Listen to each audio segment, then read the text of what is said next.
Gateway के YouTube platform पर मैं ललित राठी आपका स्वागत करता हूं। आशा और उम्मीद करता हूं कि आपने हमारे YouTube चैनल को सब्सक्राइब कर लिया होगा और साथ ही साथ बेल आइकन को भी प्रेस कर लिया होगा ताकि आने वाली सारी वीडियोस के नोटिफिकेशंस आपको समय समय पर मिलते रहें। तो हम शुरुआत करने वाले हैं इंजीनियरिंग फिजिक्स की और इंजीनियरिंग फिजिक्स के पहले यूनिट की हम बात करेंगे और पहले यूनिट के पहले टॉपिक की आज हम यहाँ पर बात करने वाले हैं, इनएडिक्वेंसी ऑफ क्लासिकल मैकेनिज्म। बेसिकली इस टॉपिक का मतलब आपको जो क्वांटम मैकेनिज्म आप पहली यूनिट में पढ़ने वाले हैं उसको रिलेट करके मतलब उसको कनेक्ट करने के लिए यहाँ पर ये टॉपिक दिया गया है।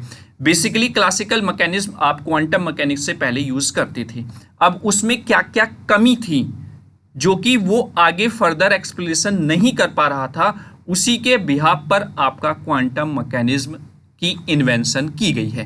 तो इस टॉपिक का मेन उद्देश्य मेन मोटिव यही है कि आपको क्वांटम मैकेनिज्म को क्लासिकल मैकेनिज्म से कनेक्ट करना और क्यों क्वांटम मैकेनिज्म की नीड हुई उसको बताना है। ठीक है, तो चलिए सबसे पहले आप वीडियो को शेयर कर दीजिए ज़्यादा से ज़्यादा अपने सोशल अकाउंट्स पर, जहाँ पर भी आप सोशल अकाउंट यूज़ करते हैं, चाहे टेलीग्राम हो, चाहे फेसबुक हो, चाहे व्हाट्सएप हो, चाहे आपका इंस्टाग्राम हो।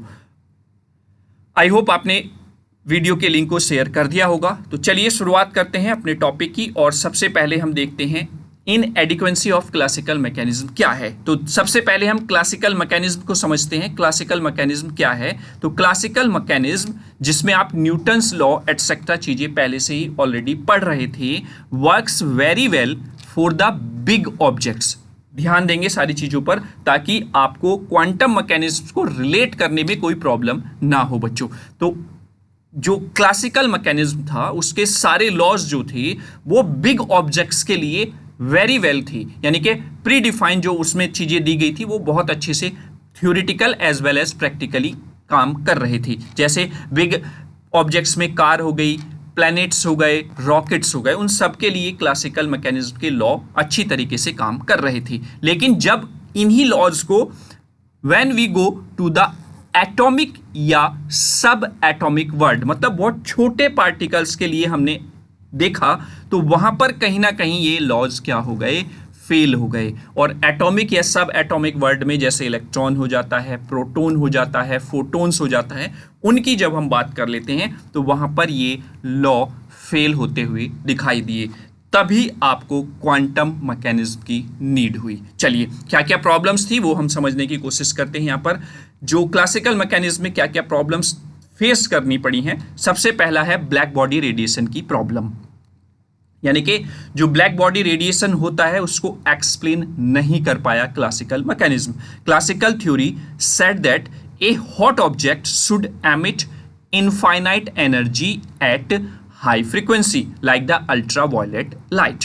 क्लासिकल थ्योरी क्या कहती थी कि कोई भी हॉट ऑब्जेक्ट है, मतलब ये कोई हॉट ऑब्जेक्ट है अगर हमारे पास जो बहुत ही गर्म है, तो ये यहाँ पर इनफाइनाइट अमाउंट ऑफ एनर्जी क्या करेगा, एमिट करेगा। ठीक है, एट हाई फ्रीक्वेंसी, यानी कि अल्ट्रावायलेट लाइट की फ्रीक्वेंसी पर ये यहां से लाइट एमिट करेगा। बट एक्सपेरिमेंटली जब इस चीज को देखा गया, इट डज नॉट हैपन, ये नहीं होता। तो that means black body radiation को एक्सप्लेन नहीं कर पाया क्लासिकल मैकेनिज्म। आई होप आप लोग समझ गए होंगे। चलिए आगे बात कर लेते हैं। सेकंड प्रॉब्लम क्या थी, फोटो इलेक्ट्रिक इफेक्ट की। अब फोटो इलेक्ट्रिक इफेक्ट क्या है? क्लासिकल थ्योरी जो कहती है वो ये कहती है कि light energy depends only on the brightness not the colour. मतलब कहने का ये है बच्चों कि लाइट की जो एनर्जी है according to the classical theory वो केवल और केवल डिपेंड करती है उसकी ब्राइटनेस पर, ना कि उसके कलर पर। बट जब एक्सपेरिमेंटली ये सारी चीजें देखी गई तो electrons were emit only if the lights frequency was high enough. मतलब इलेक्ट्रॉन तभी एमिट हो रहा है जब लाइट फ्रीक्वेंसी बहुत ज्यादा हाई है, no matter how bright the light wave. ये कोई मैटर नहीं कर रहा है कि लाइट वेव जो एमिट हो रही है वो कितनी ब्राइट है। Is that clear? तो ये भी आपका एक प्रॉब्लम हो गई आपकी क्लासिकल थ्योरी की। चलिए आगे बात कर लेते हैं एटॉमिक स्टेबिलिटी की, यानी कि जो एटम है उसकी स्टेबिलिटी भी आपका क्लासिकल थ्योरी नहीं बता पाया। जैसे according to classical physics, electrons moving around the nucleus should lose energy, मतलब किसकी वजह से लॉस कर रहा है वो energy, by the radiation, but and fall into the nucleus, और वो फिर न्यूक्लियस में गिर रहा है, मेकिंग एटम्स कोलैप्स। इससे क्या हो रहा है कि इससे पता चल रहा है कि एटम क्या हो रहा है, कोलैप्स हो रहा है, क्योंकि वो अपनी एनर्जी को लॉस कर रहा है ना। बट रियलिटी में क्या होता है, एटम्स आर स्टेबल। तो that means classical theory atomic stability को भी एक्सप्लेन करने में फेल हो जाता है। चलिए आगे देखते हैं Compton effect. Classical wave theory could not explain how X ray scatter from electrons behave like the particles. मतलब कहने का ये है कि क्लासिकल थ्योरी के हिसाब से अगर कोई एक्सरे स्कैटर्ड होती है किसी इलेक्ट्रॉन से तो वो बिहेव लाइक ए पार्टिकल करता है, इसको भी क्लासिकल थ्योरी एक्सप्लेन नहीं करता है। Is that clear? तो ये प्रॉब्लम्स थी क्लासिकल थ्योरी की जो आपका एक्सप्लेन नहीं कर पाया क्लासिकल मैकेनिज्म। तो सो classical mechanism is इनएडिक्वेट for the explaining microscopic phenomena, यानी कि ये माइक्रोस्कोपिक फिनोमिना को एक्सप्लेन करने में फेल हो जाता है। तो आई होप आप लोग समझ गए होंगे, जो पॉइंट्स मैंने बताए हैं उनको एक्सप्लेन करने में आपका क्लासिकल मैकेनिज्म फेल हो जाता है, और यही चीज़ें आपको इस यूनिट में पढ़नी है, जैसे क्लासिकल मतलब कॉम्पटन इफेक्ट क्या होता है, ब्लैक बॉडी रेडिएशन क्या होता है, फिर आगे डी ब्रोगली कॉन्सेप्ट आप लोग पढ़ेंगे।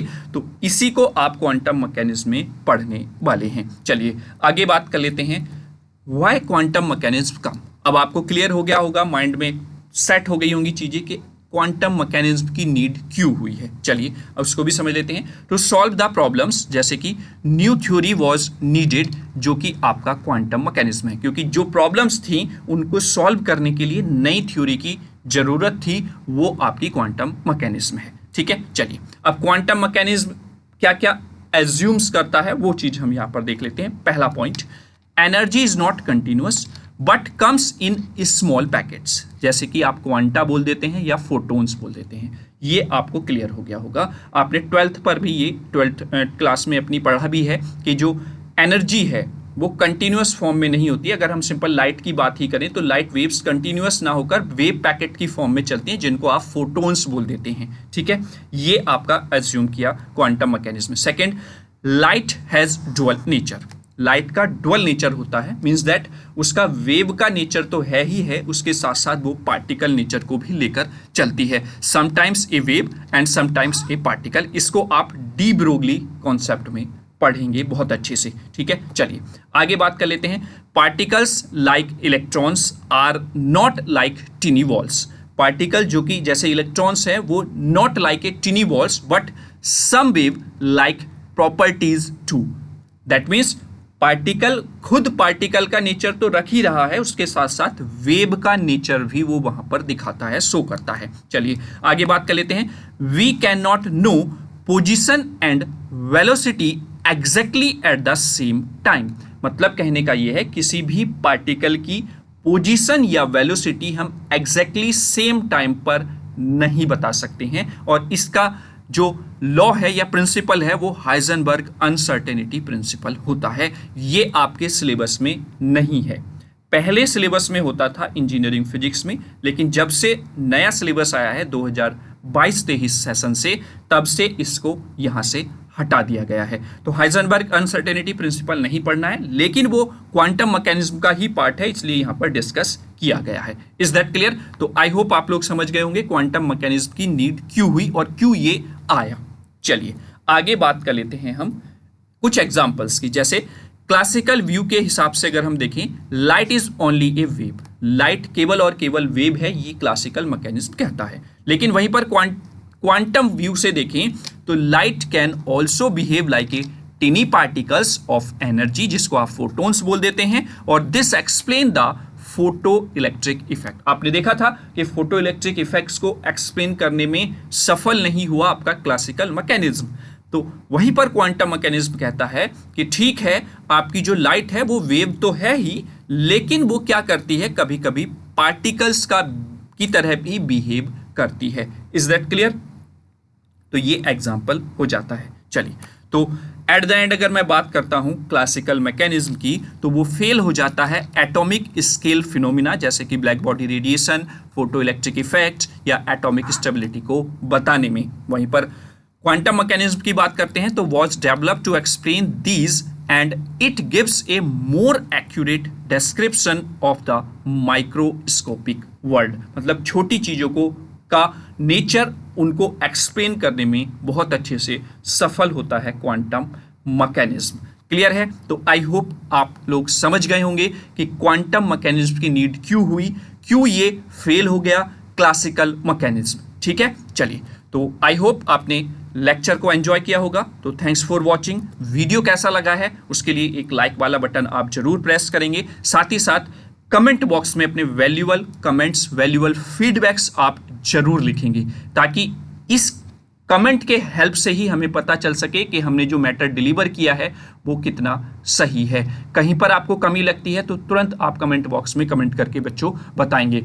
वीडियो को, चैनल को सब्सक्राइब कर लीजिए और बेल आइकन वाला बटन भी आप प्रेस कर लीजिए, ताकि आपको आने वाली सारी वीडियोस के नोटिफिकेशन समय समय पर मिलते रहें। और हाँ, शुरुआत में भी मैंने बोला था चैनल को शेयर कर दें, वीडियो को शेयर कर दें, ताकि सभी बच्चे वीडियो का लाभ उठा सकें। तो ये हमारा फिजिक्स का न्यू वीडियो है 2025-26 सेशन के लिए।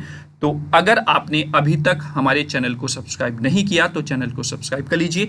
वैसे मैं आपको ये भी बता देता हूं कि पूरी फिजिक्स हमने ऑलरेडी पढ़ाई हुई है। बच्चों के दिमाग में ये रहता है कि पुरानी वीडियोस हैं तो पुराने ही सिलेबस को पढ़ाया गया होगा। बेटा, आपका 2022-23 सेशन से सिलेबस चेंज हुआ है, तो उस सिलेबस के हिसाब से ही आपको पढ़ाया गया है जो सिलेबस अब आपका चल रहा है। तो वहाँ पर भी सेम सिलेबस है, तो उसमें परेशान होने की ज़रूरत आपको नहीं है। आप वहाँ से भी जाकर ऑलरेडी जो वीडियोस अवेलेबल हैं वो भी आप देख सकते हैं। तो चलिए मिलेंगे नेक्स्ट वीडियो में, तब तक के लिए जय हिंद, जय भारत।